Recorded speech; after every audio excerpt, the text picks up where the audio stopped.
जय श्री कृष्ण में प्रियांशी। आज हम 84 वैष्णवों की वार्ता से गोपालदास जटाधारी जी के वार्ता प्रसंग दूसरे का दूसरा पार्ट सुनेंगे।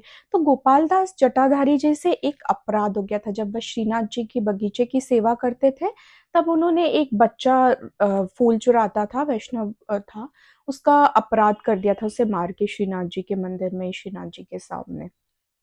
तब उस अपराध से छुड़ाने के लिए श्रीनाथ जी ने उनकी बुद्धि ऐसी करी कि उनका मन करता था कि अब वह पृथ्वी भ्रमण करे। और जब वह महाप्रभु से आज्ञा लेने आए कि महाराज, जब मेरा मन करता है पृथ्वी की परिक्रमा करके आऊं, तब महाप्रभु ने भी उन्हें आज्ञा दे दी। तो सारे वैष्णव जन चकित रह गए कि महाप्रभु ने कैसे आज्ञा दे दी। इसी इसी वार्ता में हमने इसकी पहले वार्ता में गोपालदास जी के ही वार्ता प्रसंग में सुना था कि महाप्रभु सारे वैष्णव जनों को रात्रि में देखने जाते थे कि कोई लौकिक संसारिक वार्ता में किसी के दोष दर्शन तो नहीं कर रहा, किसी की निंदा तो नहीं कर रहा। तो महाप्रभु ने श्री गोपालदास जी को श्रीनाथ जी से दूर जाने की आज्ञा भी कैसे क्यों दी। तो ये सारे विचार जब वैष्णव जनों ने महाप्रभु से पूछा ऐसा क्या हुआ, तो महाप्रभु ने बोला कि जब इनके ऊपर एक अपराध था, और जब तक वो अपराध रहेगा ये नित्य लीला में नहीं प्रवेश कर पाएंगे।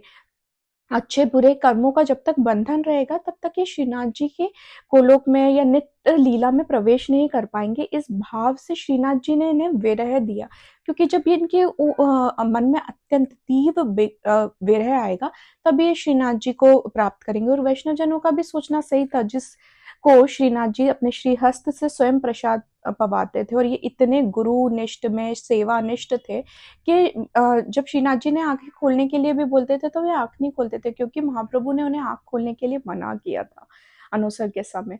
तब श्रीनाथ जी अपने हाथ से इन्हें पवाते थे।